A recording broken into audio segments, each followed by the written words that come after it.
becoming a mother, giving birth, is part of being a woman. It's not all of it, but I think a lot of women miss it.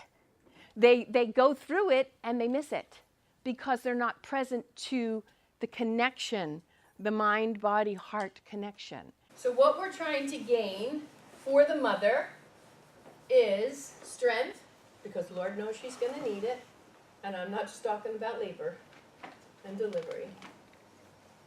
The other thing that we're looking to give them is stability in their practice and in their posture. So, because they're feeling like this, especially towards the end, and to get them to feel present and stable and grounded. We're also, because they are, labor is usually long, it's supporting their stamina. So we have a couple prenatal teachers, and actually even in the Kundalini, they do a lot of this in the Kundalini prenatal, because it's about not backing out. It's not stopping. And once labor starts, you cannot stop it. So you've got to have the stamina, and you have to know how to relax when you're not in contraction, or what do we call them, surges. I like that better. And the most important, finally, is their connection to breath. So you can do just about any asanas, but these are the things that you really want to focus on in those asanas. Where are they stable? Where are they finding the connection to the breath? Okay, so what we're going to do right now is we're going to start with the asana. So Tadasana for a pregnant body is going to be almost always wider feet. Why would I do that? Stability. That's exactly right. She needs stability.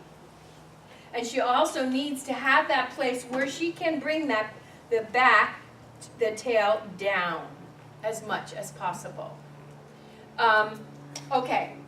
So same thing in Tadasana, the stacking of the ear on top of the shoulder, all the way that straight line of energy, as much as you can get them to do it. But the big cue with prenatal yoga, I say it in my regular classes, hug the muscles to the bones. Because here they are, they're loosey-goosey, they're like Gumby. And then if you say hug your muscles to the bones, what happens? Everything's active and strong. So that's a big cue. So let's look at first Virabhadrasana 1. Step back. Let's do a non-pregnant one first. For a pregnant body, remember those ligaments right here? Guess what's happening to that ligament that's here, anchoring it down? It's getting really stretched. So the first modification we would do is what? Step in. Shorten her stance. Also, for stability, what does she need to do? Step wide. Step wide. So it's step onto the railroad tracks. A strong line of energy here, but if she can't have it, she brings it closer. And then establishing here, the baby, what I say to them is pull the baby in. Let's watch what happens when she pulls the baby in. What just happened? What? Tailbone went down, and so the big cue is hug the baby in. So we don't do abdominal crunches, and we'll talk about that in a minute, but we do core work. If a mother says to you, my baby is breech birth means that the feet are down and the baby has not flipped. In which case, that you don't want in the end of the pregnancy, you don't want that mother doing all kinds of squats, because we don't want the baby dropping down. We don't want that at all. So if the baby is breech, that's the only time you don't do squats. And if there's bleeding. As they're doing a lot of this towards the end, and they first of all, they love this because it's taking the weight of the baby off their low back. And they're like, oh, now all of a sudden my back is not compressed. And the only reason they would have problems with this is if those round ligaments that I talked about earlier are stretching too much. But most mothers love this.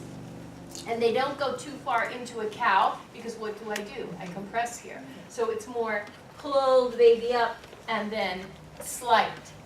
But to your point, the more time I spend here, the more the baby's bottom is going to go towards the earth. And the baby's back. Head up or head down. Doesn't matter. Head up or head down. Gravity's going to pull that heaviest part of that baby, and they're just going to flip around.